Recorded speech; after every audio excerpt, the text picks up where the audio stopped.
Greetings, my fellow beings. My name is Amanda, and this week we're going to be talking about things not to say to someone that is chronically ill. Now, a little bit ago, I started recording a video of 11 things not to say to someone that is chronically ill, and while I was editing it, I realized that while I was filming, I was going into a full-blown crash. So you can actually see me in the video starting to fall asleep while recording. So I decided to re-record it and make it a little bit better. But while editing it this time, I realized that it was over an hour long. So I decided to split it up into 2 separate videos. So this is part 1 of things not to say to someone that is chronically ill. And next week I will be posting part 2. So let's begin. Greetings, my fellow beings. My name is Amanda, and today I wanted to talk a little bit about things that are said to chronically ill people that probably shouldn't be said. And a lot of times these things are meant in good faith, and people want to say them as a way of encouragement, but after the 50th time of hearing it, it starts to grind on the person. And I know a lot of times people don't think about what they're saying because they think that they're being encouraging, but I just wanted to go over a few of the things that maybe you shouldn't say to someone that is chronically ill, especially if it is an invisible illness. Now, a lot of the things that you're going to hear, you're probably going to think sounds really nice. But trust me, as someone that is chronically ill, after the 50th time of hearing it, it really starts to hurt, especially when there are certain things about your health that you cannot change, and yet people keep bringing up things that they believe that you need to change. You may only see the person maybe once or twice a month. Maybe you only see them once a week. But remember that that person sees someone multiple times a week, and they probably hear the same things over and over and over again. So we're going to go over 12 things that you probably shouldn't say to a chronically ill person. So what I'm going to do is I'm going to tell you the things that you probably shouldn't say to someone that is chronically ill, and then I'm going to give you a few examples of things that maybe you should say, or things that you could possibly say to someone that is chronically ill. Things to help them feel a little bit better about their situation. It's a little easier to hear from the person who is hearing them. So let's begin. You don't look sick. A lot of times, it's really easy to fake not being sick. I know for myself that I can put on makeup, do my hair, put on some clothes, walk outside, try my darndest to walk in a straight line. Sometimes that uses all of my concentration, but I'm able to walk in a straight line, and people think, oh my gosh, I'm instantly cured. And so when I tell people I'm chronically ill, I have a disability, I can't do the things that you're asking me to do, they will say, you don't look sick. And I know that it's meant as a compliment, but after the 50th time, it kind of devalues the person's illness, because you know that you're sick. You know that you have really bad days. And the person that's saying that you don't look sick, they don't see you on your worst days, which is probably most days. They only see you on your good days. So instead of saying you don't look sick, you could probably say something along the lines of, hey, I haven't seen you in so long, you look great. Or, I haven't seen you in so long, it's so good to see you, and you don't bring up how they look at all. Or maybe you notice that they got a haircut, or they dyed their hair, or maybe they're wearing new mascara. You could bring that up. Oh my gosh, I love your new haircut. Or, oh my gosh, your eyelashes look phenomenal. I don't know, things like that. So you could bring up things that you notice, but don't bring up the overall you don't look sick, because of the fact that it kind of makes it sound like they're not sick, even though it's really easy to fake it. So easy to fake it. Oh, sorry about that. I haven't slept well for the past few days, so I'm really tired. I totally understand how you feel. The problem with chronic illness is that the fatigue that comes with chronic illness, especially when it's something like chronic fatigue syndrome or myalgic encephalomyelitis. It's not a tiredness where you haven't gotten enough sleep and you're kind of groggy and maybe you can get through your day and you kind of just shuffle through work like, ugh, but you can actually do your work. The fatigue and tiredness that come with chronic illness is one that is mind-numbing. Everything in your body is numb. You can't think straight. You can barely put words together. You sit down, and just the smallest tasks is just too much.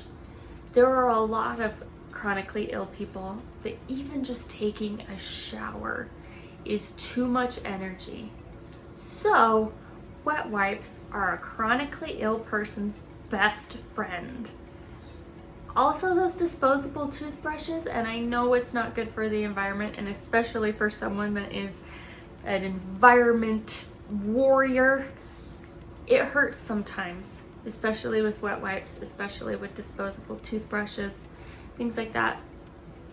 But a lot of times, they're the only thing that can keep you feeling like a human being, but you're just too tired to actually get in the shower. And there are some people that haven't showered in a really long time.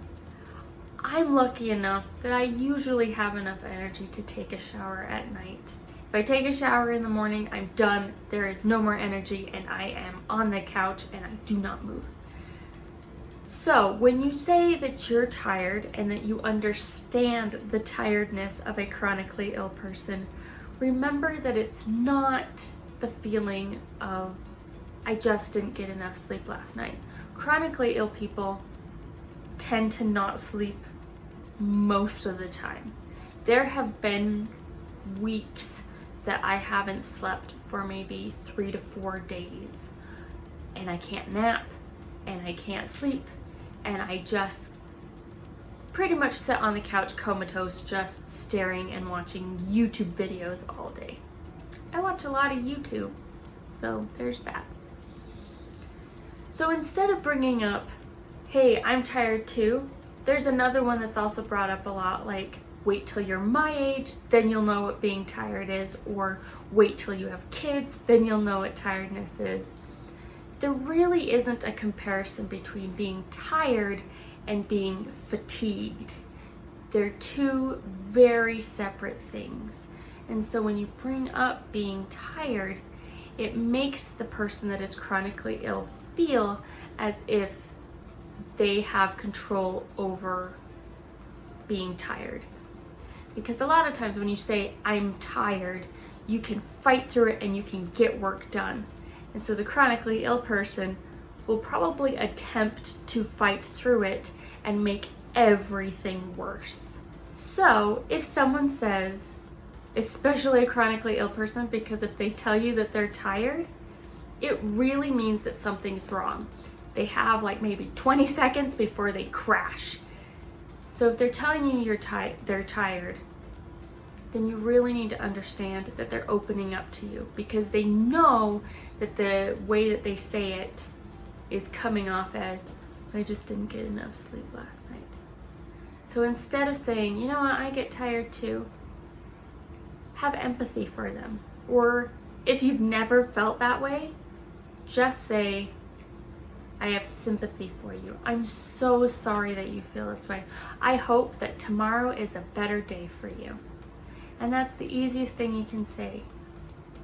A lot of times it's hard to understand exactly what a chronically ill person is going through, but to have sympathy or even empathy, if you've had the flu and you've been super sick, or maybe you've had pneumonia or something that causes your body to completely shut down and you just can't function, then you can have empathy for a person because they're going through it almost daily. So just remember that being tired and being fatigued are two very different things. My sister's brother's mother's great aunt's little sister's niece, she has what you have, and, well, she did. Now she's doing fine.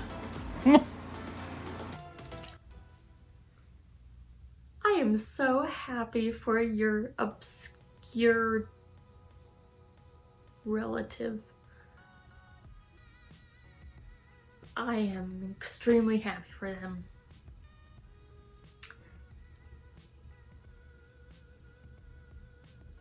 This one's kind of a hard one. While I am extremely happy for the obscure human being that you probably don't actually know, if they did go into remission from the illness that I have, that is fantastic. There are people that go into remission. 4 to 8% of people with myalgic encephalomyelitis get over it or go into remission. And that is fantastic. And I am so happy for those people that get to go into remission. That is wonderful news. So instead of saying, hey, my obscure relative over here was cured of it, just ask them how they're doing. Are you doing okay? I hope that you feel better. I hope that you find the answer that you're looking for. Those are the kinds of things that people want to hear. Because we are looking, we are trying our best to get better. And if you say, I hope that you find the answer that you're looking for, like my obscure relative found their answer, then it sounds like you're more concerned about their health than accusing the person of not doing everything they possibly can. You're really lucky, you know. I wish I could stay. This particular one stings really bad. When you have a disability that makes it so that you cannot work, it is not a vacation. It is not a person sitting on the couch watching TV, eating bonbons, enjoying their time, and then going out and maybe sunbathing. The person is going through excruciating pain daily. They're going through something that you may not understand. And the one thing that brings normalcy to someone's life is having a job. And I know for me, I would give anything to be able to be well enough to go back to work. My last job, I worked at a vet clinic and I loved it. It was grueling hours. It was really like brain numbing because of how much work there was. And some days were really crappy because sometimes the animals that came in really weren't doing well. But I loved my coworkers. I loved the fact that I could go to work and that I could feel like I was helping support my family. Before that, I worked at an aquarium and I went out to schools and I taught children, 4th graders. I taught them either about the water cycle or wetlands, depending on what the teacher wanted. And then I went out to 2nd graders and taught them about rainforests. And I took care of animals and I showed off animals. And I absolutely loved working with my coworkers and I absolutely loved the animals. Telling someone that you wish that you could be in their position and not have to go to work is incredibly insulting. That person really wants to work. They want to feel like they are contributing to society. A lot of times, disabled people feel worthless. They feel like a lot of people view them as baggage, that they don't deserve to even be alive because they don't contribute to society, which in itself is a myth. Disabled people can contribute to society in so many different ways. I know for me, I have a tiny Etsy business that I make sure that I do small orders. I make sure that I give myself a lot of time to make said orders. I make sure that I take care of myself, but I also feel like I'm contributing somewhat. It's not a large amount of money. It's not something that's going to, buy us a new house or fix our radiator, or my alternator in my car just died recently. So it's not something that's going to take care of that. But I at least feel like I'm doing something. And everyone on this planet has something to contribute. But please remember that when someone cannot work, it is not a vacation. They are very sick. And when they have disability and they are getting money from the government, remember that it's not a handout. They are going through a lot in order to get that check. I don't even have disability yet. And it's probably going to take me years to get it. So please remember that it's not a vacation. Don't bring up the fact that they can't work, because it really hurts. Have you tried aromatherapy?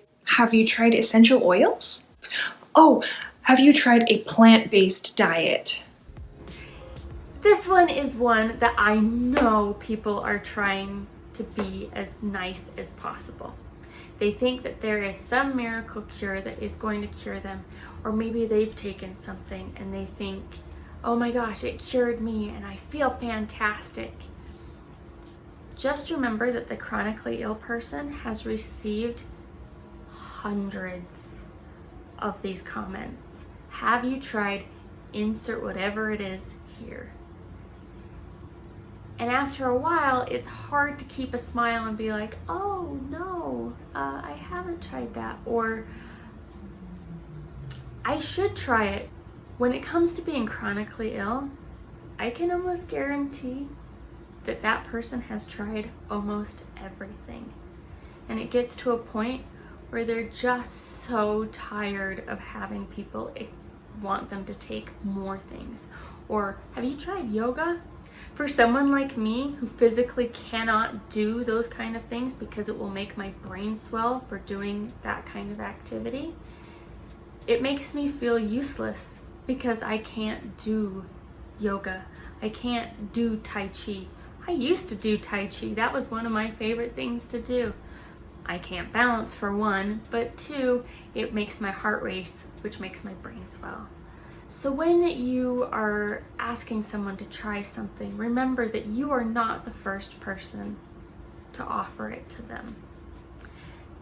And the chronically ill person knows that you mean well.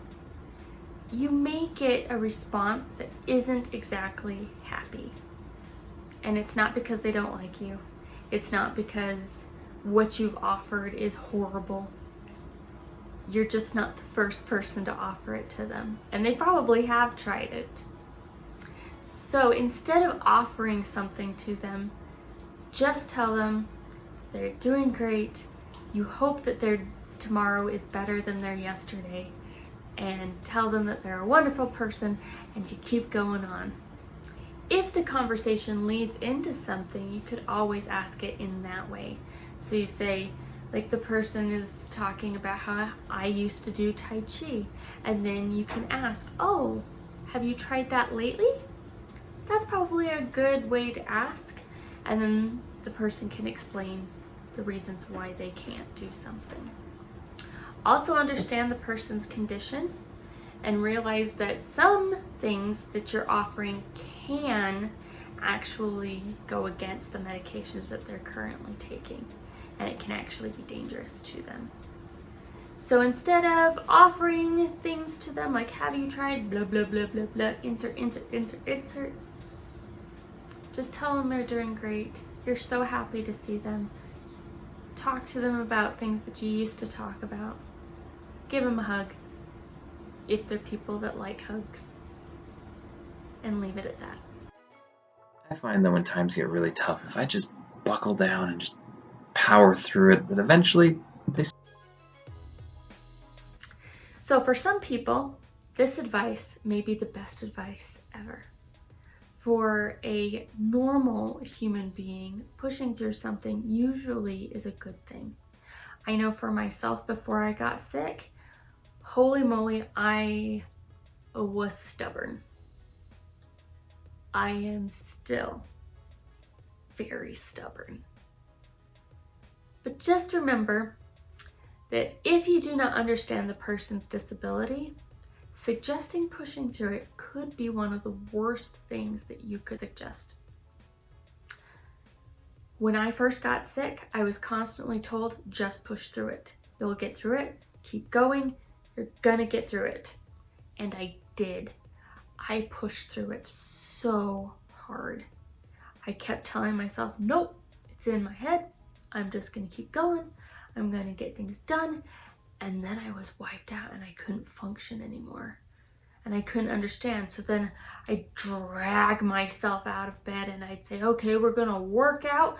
We're gonna make sure that we get everything done. And then I couldn't move. Turns out I have a condition called post-exertional malaise, which means that any exertion, including mental and physical, makes my brain swell, which means that my body goes into a crash. And the longer my brain swells, the worse it gets, and then more conditions can actually pile on top of it. So it can cause you to get more illnesses. So I have to take very long breaks between each activity that I do to give my brain time to rest so that I can actually function. Pushing through for a lot of disabled people is not the answer. And to tell someone, hey, you know what? I don't think you're working hard enough. For a stubborn person like me, holy moly, if you tell me I'm not doing enough, I will push through and I will show you that I am doing all of it. And it all goes bad from there. My husband used to tell me a lot, you know, your stubbornness is gonna kill you one day. He's probably right. I'm an extremely stubborn human being. So instead of saying push through it, ask the person, what can you do today? What activity are you capable of doing today? Oh, you can't do anything today? Okay. When you're ready to do something and you're physically capable of doing something, let's do something. Or when you're physically capable of doing it, then do it. If you have a craft that you're waiting to do, when you're ready to do it. But don't tell them to push through. Be extremely understanding that the person is going through something completely different than you're used to. And even though pushing through is a great piece of advice for most human beings, it is not for most chronically ill people. So remember to be kind and to think about what you're saying before you say it. So that's the end of part 1 of things not to say to someone that is chronically ill. I hope that you learned something, and remember that I'm not saying any of these things to be mean. I am only here to educate and hopefully give you a little piece of what it's like to be chronically ill. Please remember that kindness is free, so give it out to everyone, and I'll see you next time. Bye.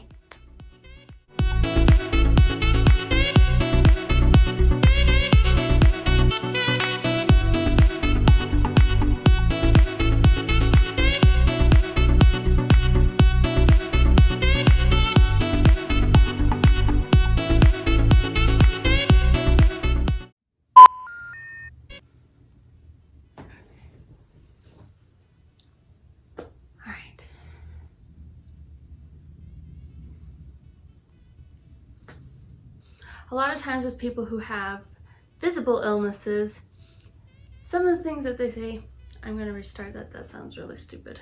This is what happens when I ad-lib.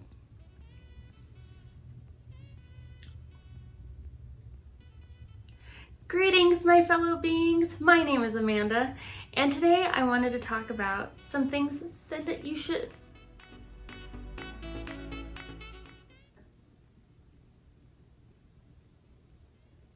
Words are hard to remember.